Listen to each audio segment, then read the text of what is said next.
Hello and welcome to the International Pentagon Challenge. My name is Kyanite and together we'll be embarking on a very special Football Manager journey where we'll aim to try and win every major international competition in all 5 continents, forcing our hand to play with hundreds of different types of players and most importantly hopefully create loads of awesome different types of tactics along the way. Once that's complete, only then are we allowed to set our sights on the biggest of all goals, the FIFA World Cup.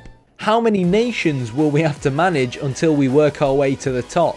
How many dodgy names will we have to pronounce along the way? So hit the like button, hit the subscribe button, and hopefully we're going to have a lot of fun along the way. Alright, hello everyone and welcome to episode 67 of the International Pentagon Challenge. So here we are, African Cup of Nations 2031 second round, and we've got a very, very important game up against Benin. Now, just to put things into perspective, their best player is Faglasuku, who is on 1.4k a week at Luton, who play at the moment in Sky Bet League 2. And interestingly enough, Joe Bryan, obviously the I think Bristol City player in real life, is actually their manager, which is certainly an interesting one. In terms of us, obviously some of our lads with the yellow cards do now return to the side. If they pick up other yellow cards, they pick up other yellow cards, you know what I mean? We can't keep taking risks like we did in the final game of the group stages because we saw what happened there. In terms of Benin, 4-4-2, very direct. Yenisu's the target man. Ike Lunan is kind of the poacher. We weren't great playing with that high line in the last game, so that's something we keep in mind. Farouk comes in at left back because Siam is knackered from the group stages, to be honest, so I am going to give him a bit of a rest, and we can afford that small bit of rotation this early on. We're actually going to start off pretty slow because they are quite quick starters, are Benin, and most of their assists do come from Suku, as I covered, and that is going to be it really. We're just going to play our own game, and I know I seem like a bit of a broken record, but you know, when you're Real Madrid or you're Barcelona, you don't necessarily go into games against small teams thinking, oh, how are we going to tactically mastermind them when your players are genuinely that good? You think, let's just play our game and tweak as we go along, and that's exactly what we're going to be looking to do. And it's very difficult. You know, sometimes it feels easier to play against Nigeria or South Africa than it does against Benin because you actually have information about the Nigerians or the South Africans. But anyhow, let's get into the game. Yeah, we're going balanced, and we're actually starting off with a standard mentality because, like I said, they are quick starters, and I've not said stay on feet, I've not said get stuck in. The lads that have yellow cards know they've got yellow cards, and I trust them to basically deal with that accordingly. In terms of our wingers, both will go to attack. Abderraouf will support, and Farouk will attack for now. One of the main reasons behind that is that their right side is their more attacking right side, so I feel like there's more for us to exploit. And, you know, an option is for us to be more defensive down that side, but I'm not really scared of Benin, to be honest. I shake the hand of whoever the Benin manager is. I really want to get out of Africa. And here we go. So we kick off. Important game for the Pharaohs. Shauki is still not match fit, but hopefully he will be after this game because it does look like he's somehow figuring out a way to brute force himself into our side. Kamal comes back in the defensive midfield role, and it's nice to see that our players are still kind of passing to each other and the ball's still bloody coming back off the back of their heels. I don't really understand that, to be honest. I mean, where's the communication, boys? Where's the communication? But can we have an early goal? Farouk whips the ball in towards Saeed. They're not the best at jumpers, or this Benin side, so if push comes to shove and we have to start going direct, I think we'll be okay. And we can always obviously go with the kind of 2 complete forward approach up front, with the fast players playing in off the wings, and I think that would suit us pretty well against a team like them. So quite wide, really, here from Benin. Looking to play football arguably the right way, playing out the back. And obviously we're man-marking their wingers because that's where most of, good tackle, most of their attacks derive from. But if I feel like playing the man-marking instructions on the wingers is genuinely resulting in us sitting too deep, then that is something I'm obviously willing to tweak. And that's probably something we will turn off once the first 15 minutes have passed and we've kind of gone past that phase where Benin do have a lot of energy and do come out all guns a-blazing within those first 15 minutes, you know. So tactically, the fact that it's still 0-0 is pretty good for us. Schalke with a shot on goal goes straight into the hands of a leg bait, but it's the first shot on goal of the game, and I'm glad to see that it's an Egyptian one. So Abdurraouf looking to play make as an inverted wing back. El Sayed. Schalke once again. Can he find the player overlapping? He can't. Said slots it home, but it has been deemed as offside.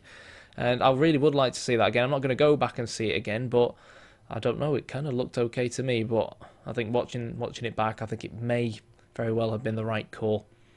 But here we go. Direct ball forwards.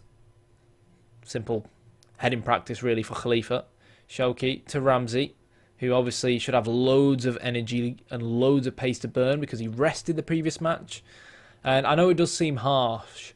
Oh, what a goal. Lovely. I know it does seem harsh to kind of take Sabir out the side after getting 2 goals and really should have had a hat-trick if we actually gave him the penalty. But I feel like at these later stages, I want an extra midfielder putting in the legwork, working hard, as opposed to kind of Sabir, who's more of a second striker when he plays as an inside forward on the left-hand side of the pitch. So we've not made any tactical tweaks just yet, actually, since taking the lead. We're keeping things on standard. Ooh, came close to making it 2-0 there. And that's mainly because, while Benin looked good in the first 15 minutes, as we predicted, we now look pretty decent. They're dropping deeper. We're keeping the ball well. Farouk is even joining in on some of the action. And, yeah, if it ain't broken, don't fix it. If it does start to seem like we are dropping off, if it does start to seem like we need to go more attacking and we are desperate to get a second just to finish the game off, then we can obviously go back to our more attacking approach and look to pressure more from the front. But given how poor Benin's work rate is in general, I think we'll be okay as the game, of course, Adil Ramsey gets a yellow card, which means he is going to be suspended for the next game, which is disappointing. But there's not much we can really do about it. But yeah, I forgot the point I was making previously. Let's just focus on the game and try and enjoy Adil Ramsey while we can. Said whips the ball in and we win a corner. That's one of his problems, really, Ramsey. He loves a good yellow card. I mean, I've obviously taken get stuck in off. He is man marking, but I've taken mark tight and tackle harder off as well. But, you know, the lad's aggression loves a tackle or two, and unfortunately, while he's a crucial player for us, he is going to be suspended for the next game. So it probably will mean that either, obviously depending on the opposition, if I feel like a winger is more suited, then we've got the young lad from Liverpool, I forgot his name. If I feel like we could benefit from that kind of inverted forward or whatever it's called, inverted winger, I forgot the name of it now, we can play Islam Sabir instead. Shouty to Ramsey, who should be able to play Shouty back in, who can really run with this, but instead plays it to Ramadan. El Sayed, oh, lovely stuff from El Sayed, took it just past the fullback who dived in, but can't actually get the shot on target. So chances galore for the Egyptians, and really for Benin, it's just been hoofing the ball forward towards the front two.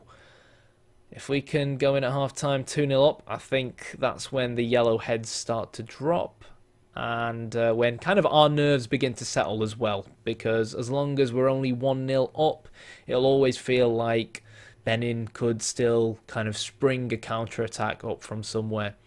So Ramsey crosses the ball into Said, who lets it hit him on the bum for some strange reason, but I think we can forgive him because he did score the first goal. And let's see if Kamal can get on the end of this. Close, but not close enough. And we go again. Kamal out wide to Ramadan, who, as we said, his first touch has been a bit strange today. Oh, what a goal. What a goal. I'm not sure if that was... No, it wasn't the assist from Ramadan. It was an assist from Ramsey. You know, he's good. He's good, that lad. He's good. Yeah, he weren't even across this time. Just a lovely pass into the feet of Hussein Said. And I am so, so glad that Hussein Said has actually shown up this African Cup of Nations, because it goes to show how much of a good side we are. Bloody hell. Thought I was going in when he does decide to show up. And there we go, 2-0. The trick now is basically going to be to keep some of the heads grounded at half-time and I don't think we're going to really need to make too many tweaks. We've not seen much of an attacking threat coming out from Benin other than the first few minutes as we expected, and we could even make it 3 here, which we came so close to doing, and it was Ramadan again who did let not only himself down but the team down as well. But there we go, half time.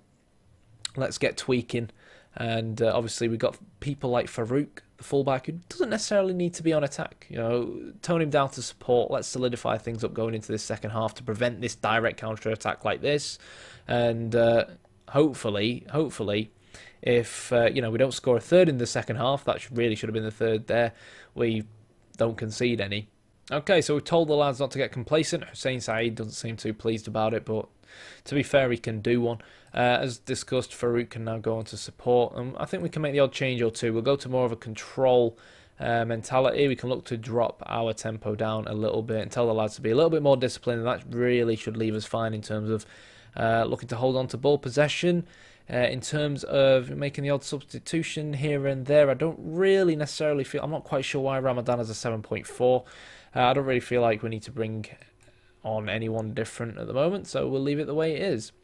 Surprising that Ramsey was the guy that got the assist and is only on a 6.7, yet Ramadan's on a 7.2. I'm not sure if he's done something that wasn't caught in the highlights, but yeah. So Saeed is going to cross the ball towards the back post. It does get cleared though by the Benin defence. Ramsey wins as a corner, as per usual.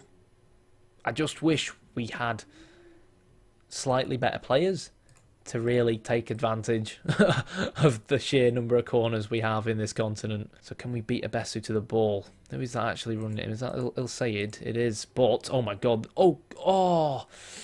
If Saeed had held on to that there, that would have been a counter-attack and a half that from us. Kamal though, come on Saeed, you need to hold on to this. You've got plenty of pacey runners, especially El Sayed, who he just about finds. Cross gone in towards the back post, but we can recycle. Come on boys. Let's finish it off with a third. Let's get Saeed his hat-trick, but he puts it over the bar. I bet you that's down to him not liking my half-time team talk. Well, you know what, Saeed? You can do one. So Suku comes off, and Benin here, it looks like they are running out of ideas. I think for us, it's a case of just bringing on some fresh legs in midfield and saving really some of the important players for games to come. So Mohamed El Sayed will come on as one of our Mazalas. And I think we can bring on Islam Sabir as a right winger. Now, he's not going to really like it, but if we do that to him, I think he'll like it a little bit more. Kamal's on 69%, but I'm not going to make any defensive changes just yet. I'm going to maybe consider him around the 75th, 80th minute. Feels a little bit too early to do the triple substitution and change the back four as things currently stand. I'd rather kind of tired, experienced heads than kind of youngsters coming on and conceding sloppy goals like what we saw happen against Guinea-Bissau. And Mohamed Ramadan has shut up his critics, i.e. me, by finding the back of the net. So on that note, we can bring on some fresh legs at centre-back, and without a shadow of a doubt, it's going to be Mustafa Saeed who comes on in place of Kamal, who's the older of the two centre-backs. And yeah, there we go, 3-0, a comfortable win. And yeah, I believe Ghana beat, well, I can't remember who they beat. I think it was Angola. I think Ghana beat Angola in the second round game, and I think Mali won the first one. So no upsets in those first two games, no upsets in our game, but yeah, we'll see at the end of this episode who we get drawn against after the rest of the games are played. But again, I mentioned this in the previous episode. If you think back to the last African Cup of Nations, we were really struggling to score. You know, we were playing well, but we just weren't hitting the back of the net. Chance after chance, and we just weren't hitting the back of the net. Now, this African Cup of Nations, I think we've scored at least 2 or 3 goals in every single game we've played. Yes, we've conceded goals, but at the same time, when you're scoring, when you're playing free-flowing attacking football the same way we are, and, you know, Saeed is just scoring with every shot on goal, another assist for Ida Ramsey, you can't help but feel like this could be our year. I don't want to jinx it, but we're just scoring so many goals this year that you know, I think it is going... Oh, that is unlucky, that. I think it is going to be very, very difficult for anyone to beat us. I'm just really frustrated that Ramsey, unfortunately, is obviously suspended, because we've seen the impact that he's had this game. And whilst Serbia scored 2 goals against poor opposition, for me, Benin are a better opposition than Guinea-Bissau. And I'd rather a winger out wide who contributes better defensively and gets assists and feeds the main striker than necessarily someone who does less work defensively, works less hard for the team, but gets fortunate against poor opposition and finds some space and utilises pace. Because other than being in the right place at the right time, because he is naturally a striker, Islam Sabir didn't get the goals out of sheer brilliance. But here we go. That is good stuff. And I'm going to tell the boys that that was a good win. Pleased that Saeed has gotten a hat-trick, and there we go. So Mali beat Zambia 2-0, and this must have been a hell of a game. So Frimpong gave Ghana the lead, then Liao equalised for Angola 4 minutes later, and then Fameye put Ghana back in the lead 3 minutes later, and then Liao in the 48th minute equalised it, and then 89th minute was the difference. Opong, who got the goal for Ghana, plays for Metz. Well, really don't want to face Ghana, but there we go. Our 4-0 win still trumps their 3-2 win, and I think as things currently stand, we're probably among the top scorers within the African Cup of Nations so far. But yeah, we're going to put that to one side, and we're going to go take a look at who we're facing in the quarter-final, and it's already told us we're facing Mali. Okay, we're facing Mali. We're facing Mali, who we lost 2-1 against before the start of the African Cup of Nations. So, as you can see, we battered them. We were by far the better side, but I really didn't want to face Mali because they play this overpowered 3-striker system, and Bagayoko causes plenty of problems. But, hey, if you're going to win the African Cup of Nations, you've got to be able to beat everyone who gets thrown at you. So, that is going to be it for this episode. Next episode will be our Cup of Nations quarter-final against Mali. And we'll take a look, obviously, at some of the other second round results. If you enjoyed the video, hit the like button, hit the subscribe button. I'll see you then.